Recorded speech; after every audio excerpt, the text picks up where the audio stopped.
Hi అండి, నమస్తే. ఈరోజు వీడియోలో నేను మీకు చూపించబోయే రెసిపీ కొబ్బరి లడ్డు అండ్ నువ్వుల లడ్డూని ఏ విధంగా ఈజీగా తయారు చేసుకోవాలో చూపించబోతున్నాను. ముందుగా కొబ్బరి లడ్డు రెసిపీని చూద్దాం. ముందుగా ఒక కడాయి పెట్టుకొని తురిమిన కొబ్బరిని వేసుకోవాలి. ఒక కప్పు తురిమిన కొబ్బరికి ఒక కప్పు బెల్లం వేసుకుంటున్నానండి. ఈ బెల్లం కరగటానికి కొద్దిగా వాటర్ని పోసుకోవాలి. 1 టేబుల్ స్పూన్ వాటర్ని పోసుకోవాలి. ఇది ఈ విధంగా కలుపుకుంటూ బెల్లాన్ని కరిగించుకోవాలి. ఈ కొబ్బరి లడ్డూలు చేసుకోవటానికి మందమైన కడాయిని పెట్టుకోవాలండి. అప్పుడే కొబ్బరి లౌజు అడుగంటకోకుండా వస్తుంది.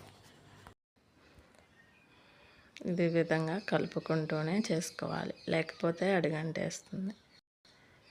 ఈ కొబ్బరి లడ్డూలు చాలా టేస్టీగా ఉంటాయండి. చాలా సులభంగా చేసుకోవచ్చు ఈ కొబ్బరి లడ్డూలను. ఈ విధంగా మనకి దగ్గర పడుతుంది కదండి కొద్ది కొద్దిగా. ఈ స్టేజ్లో మనం మీడియం ఫ్లేమ్లో పెట్టుకుని కలుపుకుంటూ ఉండాలి. ఇప్పుడు మనకి ఇది పాకం దగ్గర పడింది కదండి. ఈ స్టేజ్లోనే మనం స్టవ్ ఆఫ్ చేసేసుకోవాలి. ఇది చల్లారిన తర్వాత కొద్దిగా గట్టిపడుతుంది. ఇప్పుడు మనం నెయ్యి రాసిన ప్లేట్లోకి వేసేసుకోవాలి. ఈ విధంగా చల్లారిన తర్వాత గట్టిపడింది కదండి.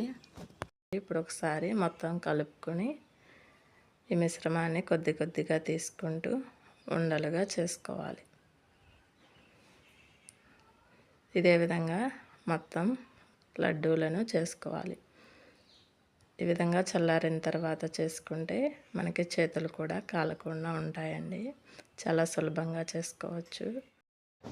ఇప్పుడు సెకండ్ రెసిపీ వచ్చేసి నువ్వుల లడ్డు.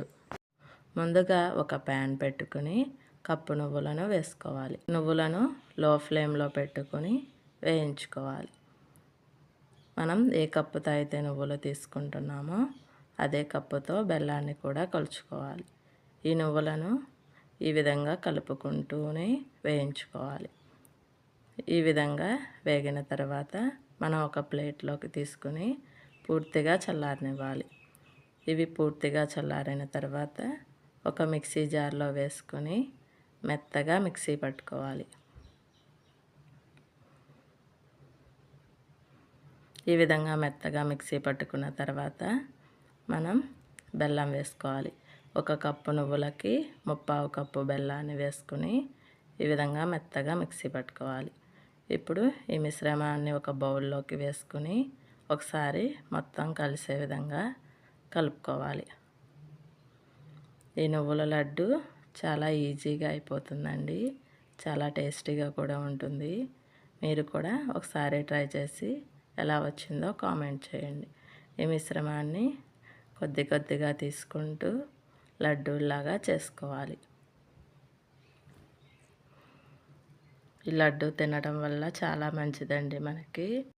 మనం ఎటువంటి పాకం పట్టకోకుండా ఈ లడ్డూలను చాలా ఈజీగా చేసేసుకోవచ్చండి. ఇదే విధంగా మొత్తం లడ్డూలను చేసుకోవాలి. అంతేనండి, నువ్వుల లడ్డు రెడీ అయిపోయింది. ఈ వీడియో కనుక మీకు నచ్చినట్లయితే లైక్ చేయండి, షేర్ చేయండి అండ్ సబ్స్క్రైబ్ చేసుకోండి. ఈ రెసిపీని మీరు కూడా ట్రై చేసి మీకు ఎలా వచ్చిందో కామెంట్ చేయండి.